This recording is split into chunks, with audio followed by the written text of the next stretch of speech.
माझं नाव सिफा जुईकर. मी नागोठणा पंचायत समितीमधून 77 मधून उभी आहे. आम्हाला फक्त नागोठण्याचा विकास करायचा आहे. दुसऱ्यांसारखं असं नाही की एवढे नेते येतात आजपर्यंत, पण त्यांनी अजूनपर्यंत कोणताच विकास केला नाही. ते आम्हाला फक्त आश्वासनं देतात की आम्ही हे करू ते करू, पण ते काही करत नाही. वोटिंग पुरता ते येतात, वोटिंग आम्हाला वोट द्या, आम्ही तुमचं सगळं कामं करू, पण ते आजपर्यंत त्यांनी काहीच केले नाही. मेन समस्या आहे ती म्हणजे नागोठण्यामधली पाण्याची. फिल्टर पाणी नाहीये आणि जास्त पाऊस पडल्यानंतर लगेच पाणी येतो आणि तो पाणी असा येतो की पूर्ण बाजारात सगळ्यांच्या घरामध्ये जातो. दुसरं आहे ते ट्रॅफिक.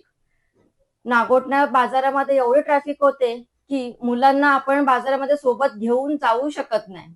आणि त्याच्यानंतर तिसरं आहे ते मीरानगरमध्ये जे काही मुंबई गोवा हायवेवर जे ब्रिज झाले आहे, त्या ब्रिज मधून त्यांना नागोठण्यामध्ये येण्यासाठी सबवे दिलेला नाहीये.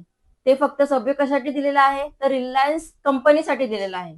म्हणजे त्या मुलांना आज स्कूलमध्ये येण्यासाठी काही सेफ्टी नाहीये. आणि जे आपण नागोठण्यामध्ये घुसल्यानंतर साईडला बघितल्यानंतर इकडे बघू तिकडे बघू सगळीकडे कचराच कचरा असतो आणि नागोठण्या चारही बाजूने तर पूर्ण कचरा. त्याच्यामुळे सगळे आजार बिमारी होण्याची शक्यता असते. यासाठी आम्ही आज उभे आहोत, हे सगळे प्रश्न सोडवण्यासाठी. आणि आम्हाला विकास करायचा आहे, दुसऱ्यांसारखं असं नाही की स्वतःचे जेब भरायचे. बस आम्हाला फक्त एकच ध्येय आहे की विकास करायचा आहे. आता सध्या रायगड जिल्हा परिषद व पंचायत समिती हे निवडणूक आलेले आहेत. त्या निवडणूक करिता अपक्ष फॉर्म म्हणून आम्ही भरलेला आहे. अनेक वर्षापासून समाजकारण करता करता आता आपल्याला निवडणूक लढवायची आहे. कारण की निवडणूक लढवता आपल्याला आली तर आपण काहीतरी करता येईल पुढं. कारण की मग गावातलं काम असो किंवा बाहेर काम असो, आज बघायला गेले तर नवी मुंबई पेनपर्यंत डिक्लेअर केला आहे. भविष्यात आपला नागोठणा पण आहे, जवळच आहे, 15 मिनिटाच्या रस्त्यावर आहे. तर इथं विकास कसा व्हायला पाहिजे होता. नॅशनल हायवे पासून हॉस्पिटल आहे, हॉस्पिटलमध्ये सुसुविधा किंवा मोठा हॉस्पिटल करण्यात यायला पाहिजे. आणि त्यानंतर पाण्याचा प्रश्न दोन आहेत, एक पाणी पिण्याचा आणि एक जीव घेण्याचा. जीव घेण्याचा म्हणजे असा की पाणी जेव्हा येतो तर लोकांचा जीव जाण्याची शक्यता असते. कारण की एक दिवस जर पाणी पडला, रात्री पाणी येतो, आल्यानंतर रात्री लोक झोपलेली असतात. कदाचित भविष्यात जर कुठं जास्ती पाणी आला तर लोकांचा जीव जाण्याची शक्यता असते. तर आणि दुसरा विषय फिल्टर पाण्याचा. लोक फक्त पाण्यावर राजकारण करत आलेत, परंतु त्यांनी समाजकारण केलं नाही आहे.